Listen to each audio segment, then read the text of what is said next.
Magandang hapon po sa ating lahat mga kabayan. Habang tayo ay papunta dito sa bahay ni Mami D, meron tayong nasusundan mga kabayan. Ito isang lula. Ayan po oh. Delikado at dyan pa talaga siya sa gitna ng kalsada habang naglalakad po mga kabayan. May dala-dala itong sako bayaan o bag. Tapos merong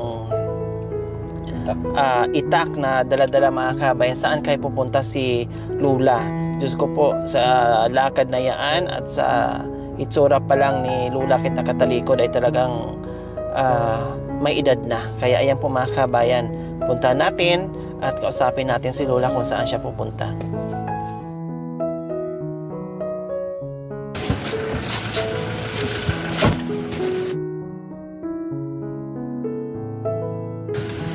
So ayan po mga kabayan, no, nasundan natin si Lula, Nanay Delia. Opo. Mag-isa lang, ako'y natatakot sa kanya. Opo. Ako'y natatakot baka talagang ganun dito, anak ko. mabundol ng sasakyan. Opo, wala ka nga naman mautusan, anak ko. Hindi ikaw ang kikilos kahit daan-daan. Siguro makabalik yan, alas 6. Diyos ko, grabe. Wala pang tsinela si Lola. O Lola! Antipamutya mo ka nung kare. Tabi po. Tabi po kayo. Saan po kayo? Papasok daw tayo dito. Ha? Papasok po kayo. Anong gagawin niyo po dyan? Mama na magpitas daw. Anong pipitasin niyo po, Lola? Karo. Karo, anong karo? Kardis na. Kardis. So ayan po mga kabayan, nahabol namin si Lola. No, ang pipitasin daw niya ay karo or kardis. Pero grabe mga kabayan, Nanay D, parang ang sakit sa puso na makita mo yung isang tulad ni Lola, no? Nasaan na ba yung anak or apo? Masamahan mo lang kasi nakakatakot yung dinadaanan niya. Siyempre, unang-una, malabo yung paningin. Pangalawa, nandito siya sa gitna na Mga yari nga hindi kung kayo pilay. ano sabi? Ingat mo na pinilay ako, di ba? Napilay? Oo, daw dito. Yung kayo, auntie, tanda mo anak. Sina? Ano nangyari po doon sa likod niya? Anak daw nung Serrano. Oo. Sinaano raw siya. Nagsakay ako dahil impak ko. Ganyan daw ang pagdadrive ng kulong-kulong. Parang sakit ko niya. Sumakit. Utidanan tam. Dito raw. So ayan mga kabayan, may tinuturo si Lula. Diyan daw po.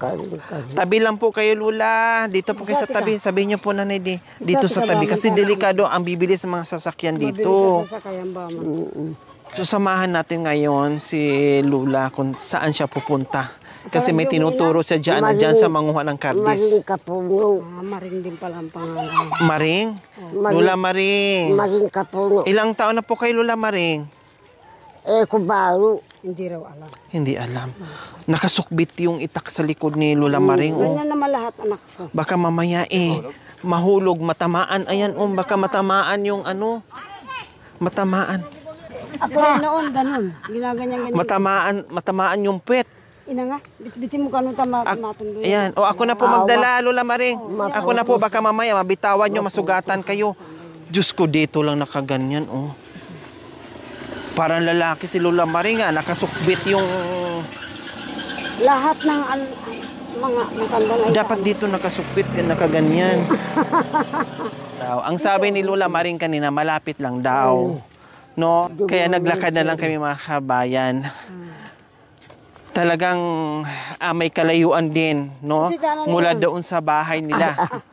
Dandahan po kayo. Tinan mo, patag mga kabayan na. Di. Ay. Ang tidanan. Hati. Doon daw. Yagan. Grabe. Dati itong dinadaanan. Diyos ko. Pananim nyo po dyan, Lola Maring? Ha? Pananim nyo po yan? Oh, Sa inyo po yan? Pag talaga. Ay, ito may daanan. Kaya kakano inay. Diyos ko, makabayin bangin ng Kaya dyan. kakano tanam. Yeah. Kika ng tanom karo. Bunso ko magkaroon. Bunso niya. Namuyo. Kika? Alang ilo pa rin sabaw. Kika, Naimuy, gusto daw niyang sabaw. Malimod kami. Sabi ng bunso niya. Oo, dahil. Diyos ko, sa edad ni Lola, ito yung dinadaanan niya, oh. Kung nasabit pa dito. Matanda. Na. Alam ko ba?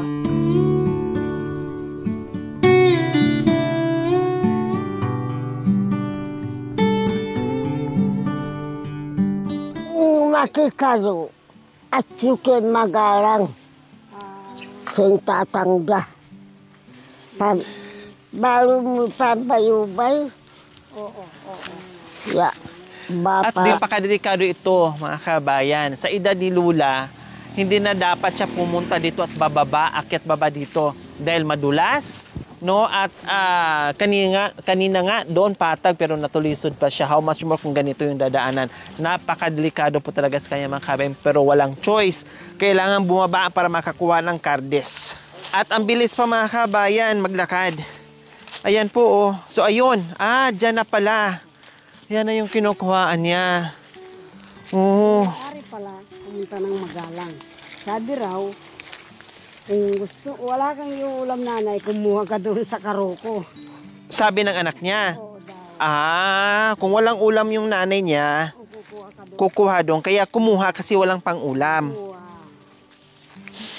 Masarap nga naman yan, anak ko. Aluin mo lang ng prito. Naku, anak ko ng isda. Masarap yan. Hahati ang mga mapari. Una ang may hati ang lado. Ayun ka na lang.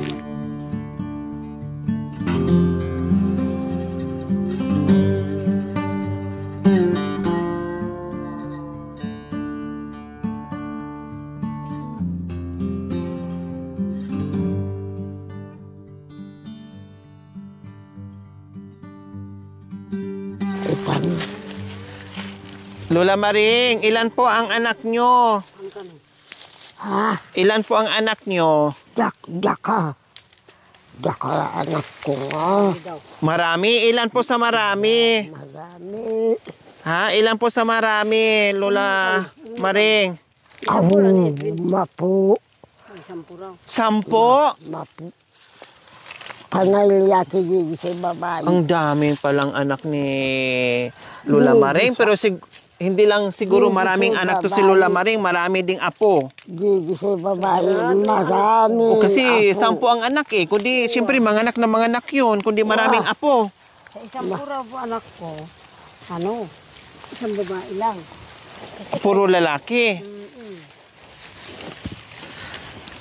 Ito pwede to, Nanay Di. Oo naman. Kariwayan. Ito yan. Meron kaming lakad ni Mami Di po, mga kabayan. Pupunta sana kami sa ibaba pero nasa lubong namin si Lola Maring. Kaya sabi ko, tika, babain natin, sundan natin, puntahan natin si Lola Maring. Yun pala, pumunta dito dahil manguha nga nitong kardes para meron siyang pang-ulam mamayang hapunan.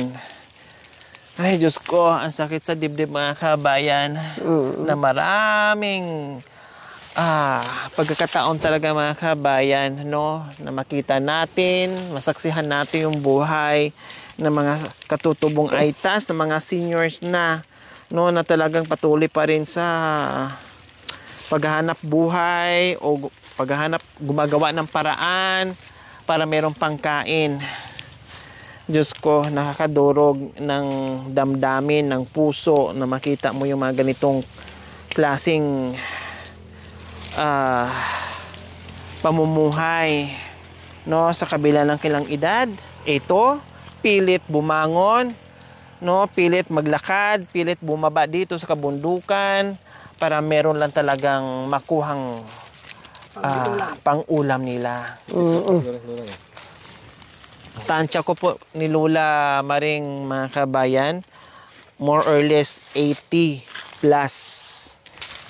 90 siguro. Ay, O sabi pa nga ni Nanay Di, baka 90 pa, abutin pa ng 90. Ganun po katanda si Lola Maring.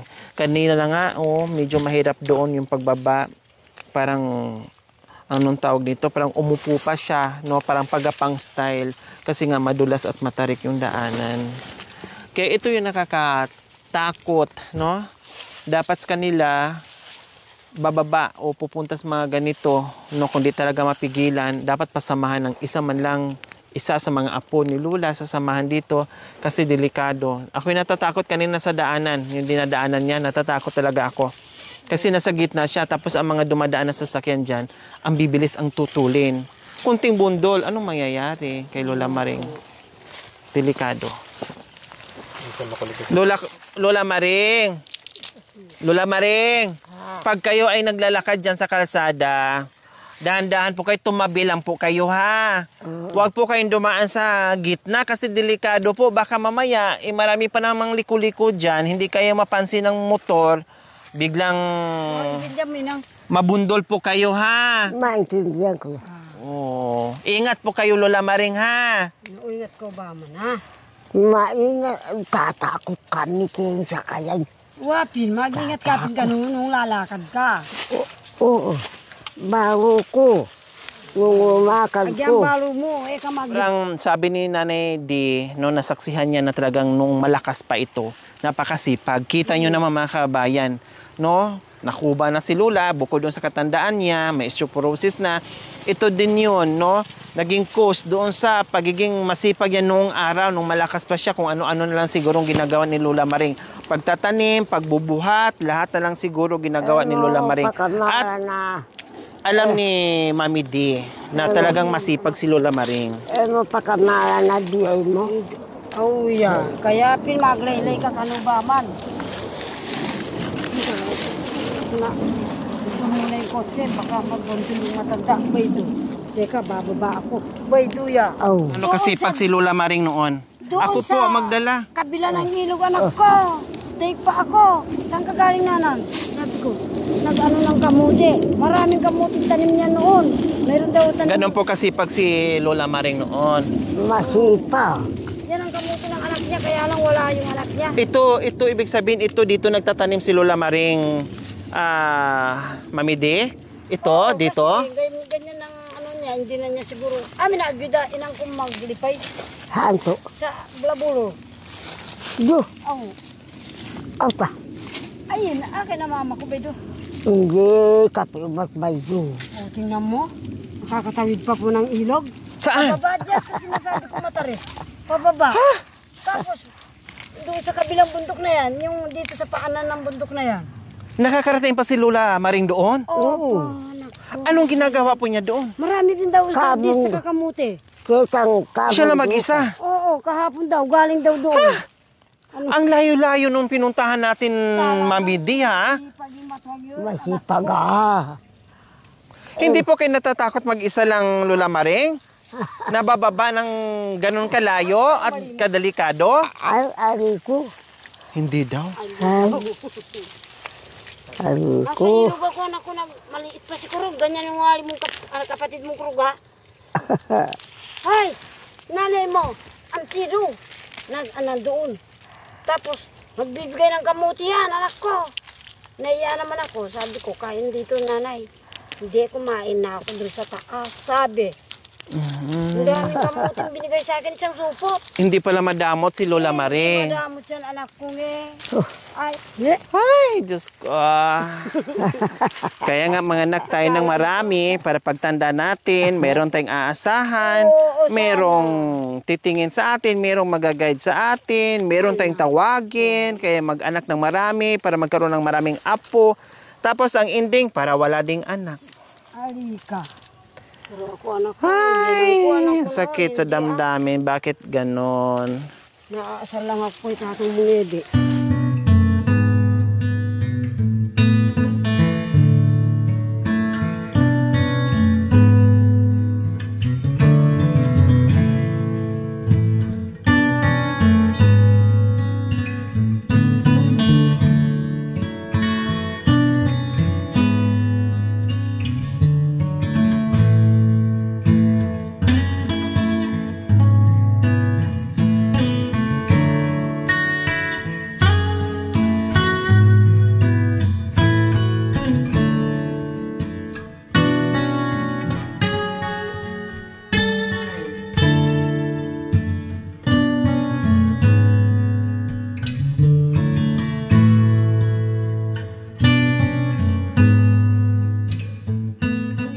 Alam niyo mga kabayan, nung bata ko, grade school, no, matatanda na yung mga lola ko. Tuwang-tuwa ako pag binisita ko ng mga lola ko, no.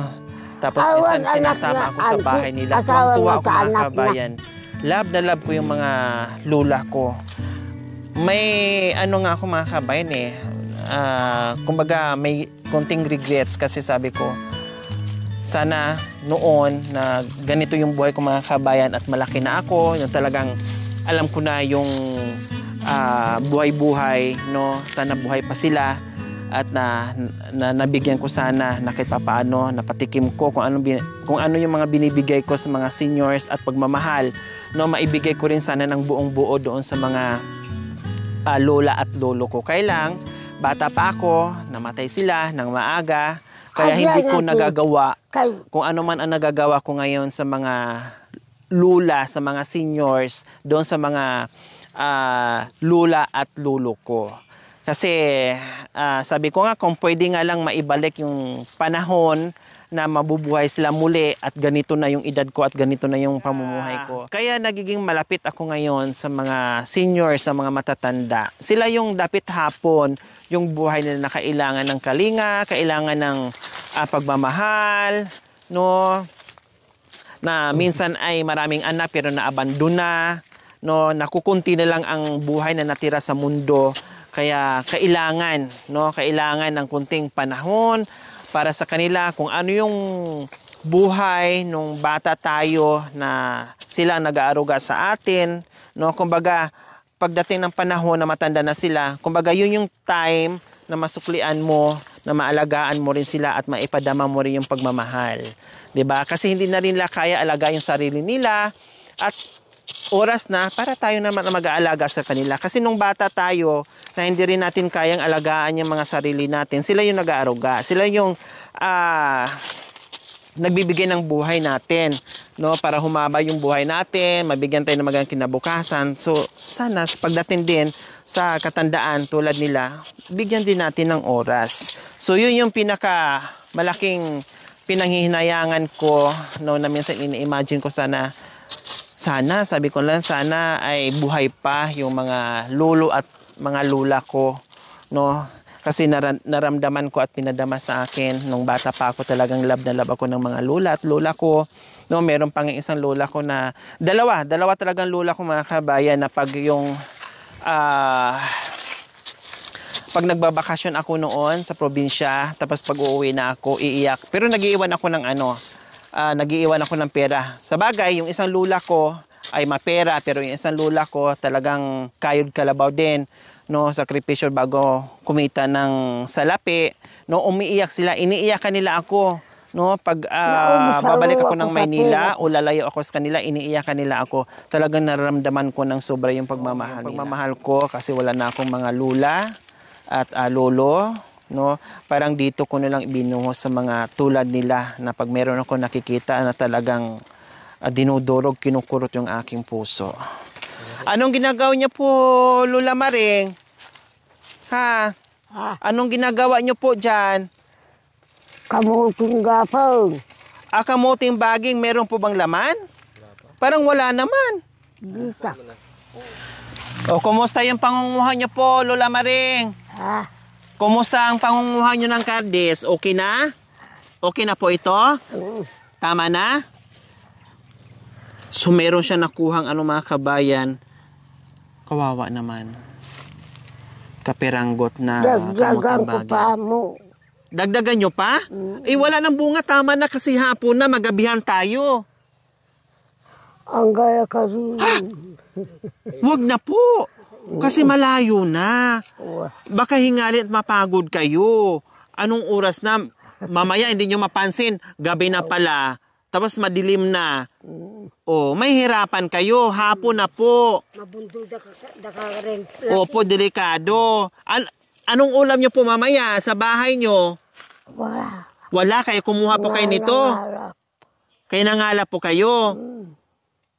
Pero may pangsaing po kayo doon? Mga nung alana kang gulay. May bigas po kayo?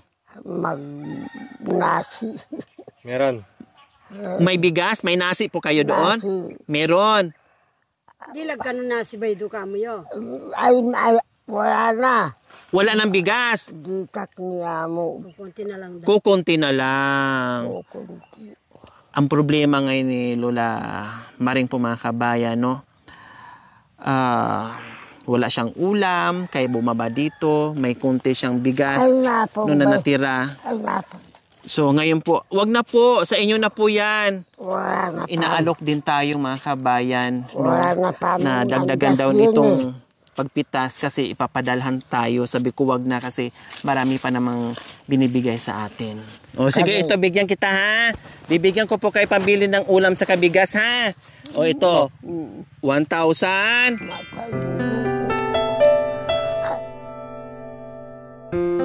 2,000. 3,000. 4,000. 5,000. Itago nyo po ng maayos, Lola Maring. 5,000 po yan. Bili kayo ng ulam, bili kayo ng bigas. Para hindi...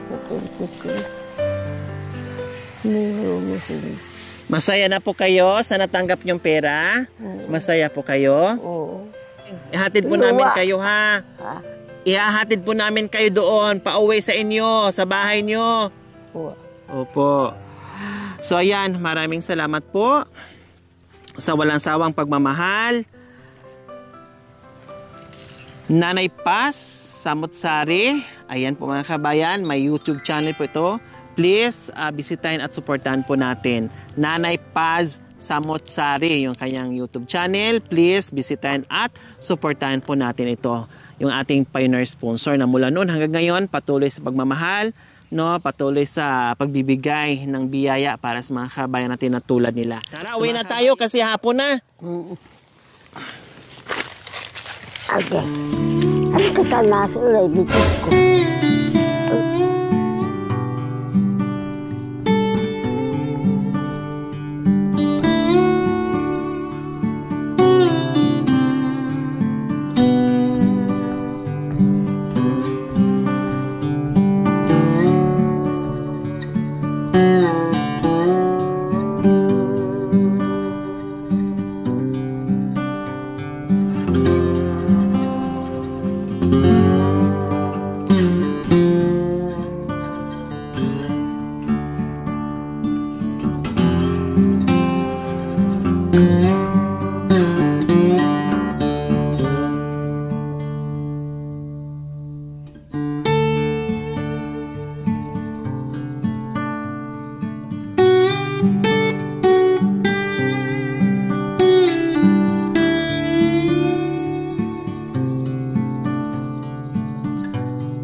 So pinasakan natin mga kabayan, no, kasi delikado nga.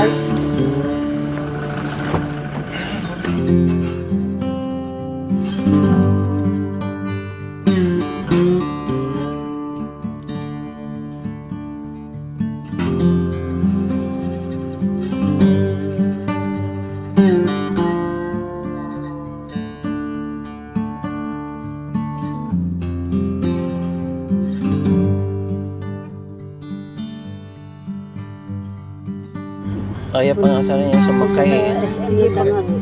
Siguro siyempre matakot. Gusto niya maglakad. Ito. Dito ah? Hindi pa ako siya. Mali po kayo.